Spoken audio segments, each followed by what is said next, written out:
Hey there, everybody. Dr. Pat Hill, creating the autism friendly environment. And we're all set to get into it. If you didn't get a chance to see all the preamble type information, introductory information, um, please take a look at it because it helps set the stage for creating the autism friendly environment. I think we're ready to get into it now. And I'm going to uh, kick it off with something that really stuck with me many years ago. I had a professor who explained to us, which I remember at the time thinking that it was just one of the more ridiculous things I ever heard. And then as life happens and working in the field of special education, um, I started realizing what this professor said was actually true. And he was quoting some other researcher. I can't recall the name, but there's in special education, there's the language has evolved over the years because some of the terms used to describe people with disabilities tend to have a negative consequence over negative pejorative over time. But the word MR, for example, the current term is intellectually delayed, but the old term was MR to describe mental retardation. And this professor was explaining to us that this theorist stated that people are not mentally retarded; their environments are mentally retarded, and and please forgive the use of that word. It's just not a nice word. Glad it's moved on, but I'm only bringing it up to illustrate um, the environment, creating the autism friendly environment. So, in thinking that it wasn't the individual that's the issue, it's the environment in the world. The environment needs to be adapted to the individual, the unique individual, is a really interesting concept. And I really started to believe this over the years in just working with people with autism. And so that's just the foundation of what we're starting with here for creating the autism friendly. It's not it's not the individual that needs to change. We can help shape behavior and things like that, but we need to be hyper vigilant in looking at the environment surrounding the individual with autism, because like we talked about with the earlier things with the the the high levels of serotonin found in the body, just the total over stimuli um, of the world happening for this individual.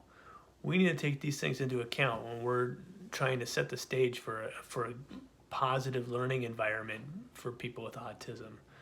So the word I really want to focus on is preemptive. We really want to take preemptive measures to setting up that environment for individuals with autism. And these first few episodes are going to focus more on the self-contained classroom. That's where the bulk of my experience as an educator laid for my 10 years when I was in the classroom. Um, I worked in a self-contained setting, working with severe autism, high school age typically, and transition aged.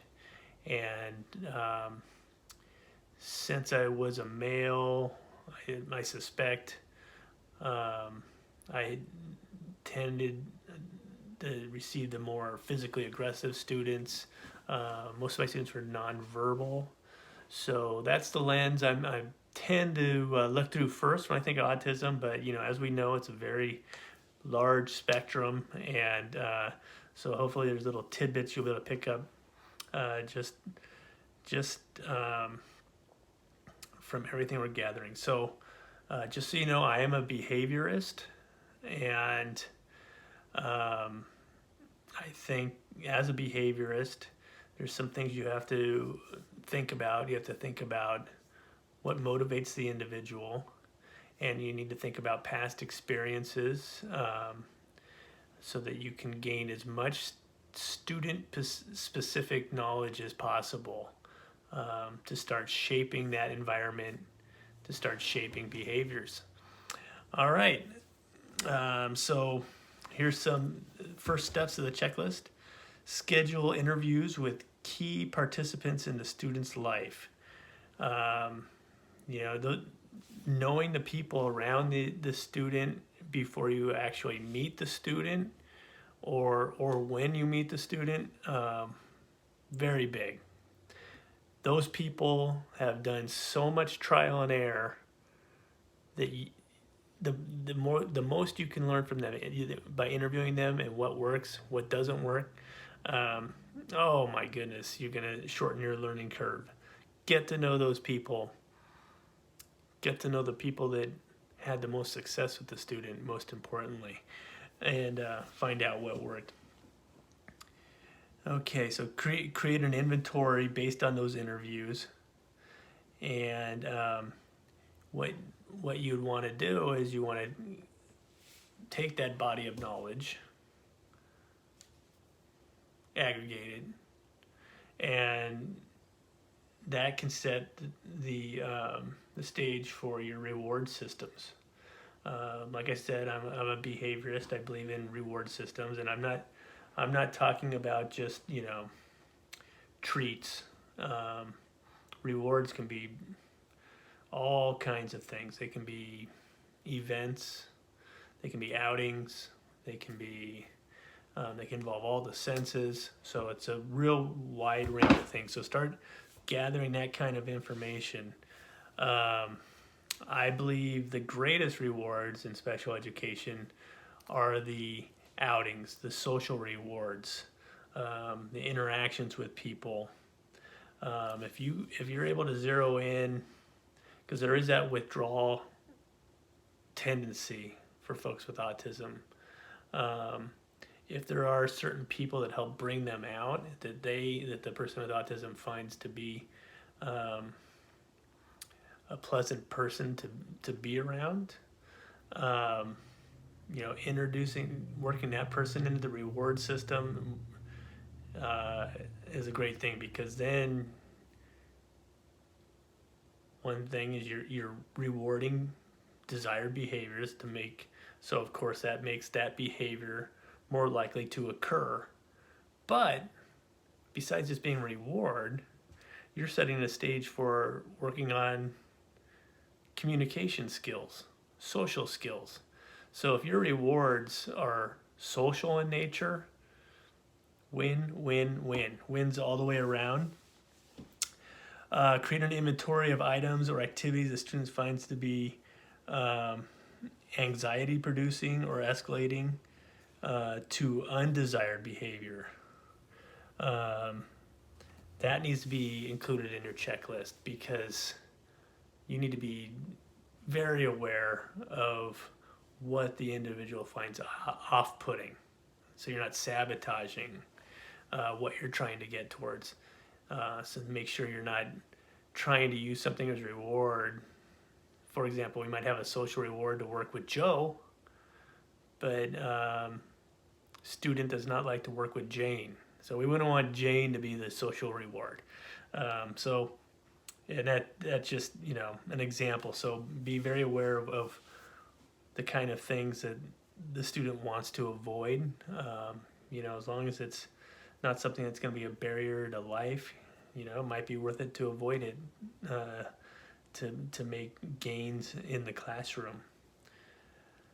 Spend as much time as possible with the student initially. It is important to develop relationships, establish clear boundaries, and hopefully shorten the teacher's time learning to better communicate with the students. So just breaking down those barriers of how, as the teacher, as the manager, what have you,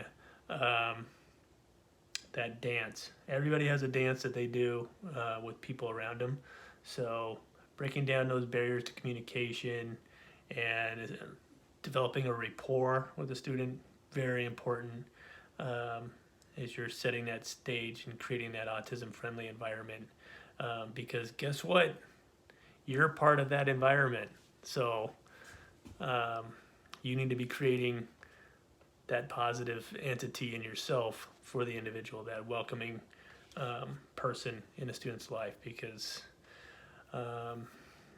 those of us who have kids, we see how much our own children, how their perspectives of school goes when depending on the teacher they have, or if they have multiple teachers, that you know which classes they like the teachers and which ones they don't. So and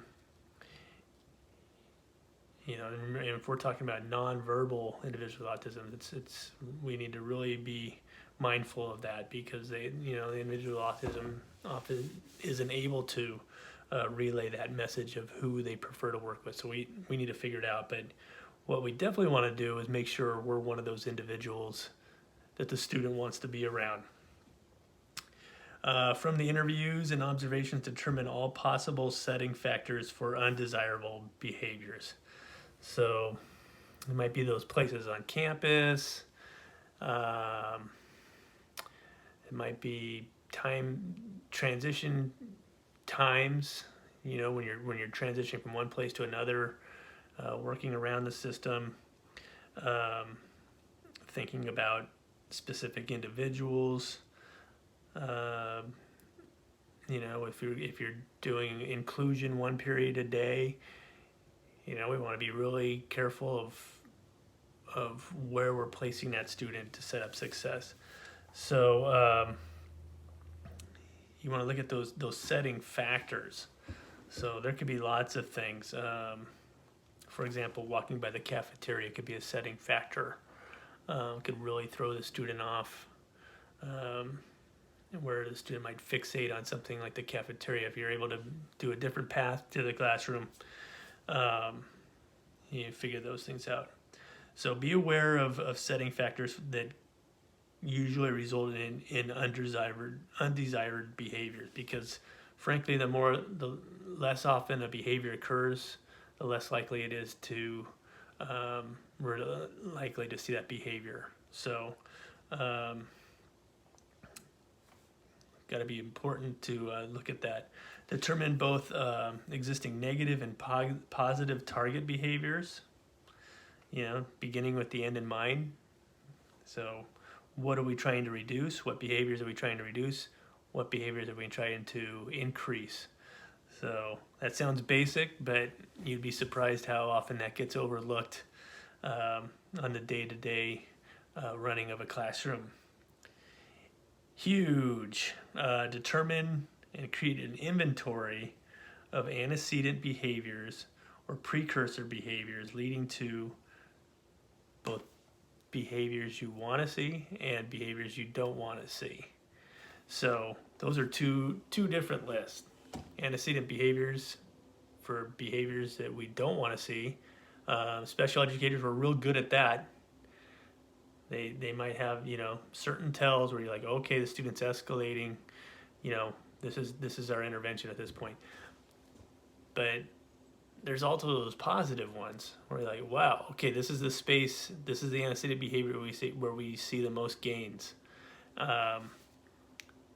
This is a good moment to work on this goal, because when the individual is talking about this, we usually know that they're in a good state of escalation, desirable learning. So antecedent behaviors are very much worth looking at and paying attention to and creating an inventory. From your interviews with the key people in life, create an inventory of the student's strengths and weaknesses, especially if you want to have a strength-based curriculum. I firmly believe in using the student's strengths to the student's advantage. Say if, say, for example, a student loves science, if that's a strength for the individual, you can start scaffolding science into every avenue of life if you want. There's a way. So pay attention to those things. If the student is verbal, be sure to interview the student. Paramount. If that student is verbal, you definitely want to be able to interview the student. And if the student's nonverbal, you can also use all kinds of assisted technology to try and figure out their likes and dislikes. So I'm going to stop right there. That's the first part of gaining student-specific knowledge. And what we're going to move into next is, when we're talking about student-specific knowledge, is doing an inventory of the senses and how that plays into student-specific desires. So and things that the individual might find rewarding. So thank you for your time. I'm Pat Hill. I'm always happy to share this information.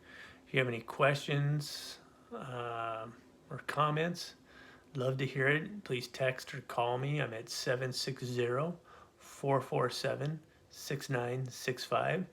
And I hope you have a wonderful day, and I'm excited to work with you in creating the autism-friendly environment for students with autism. Take care. Bye.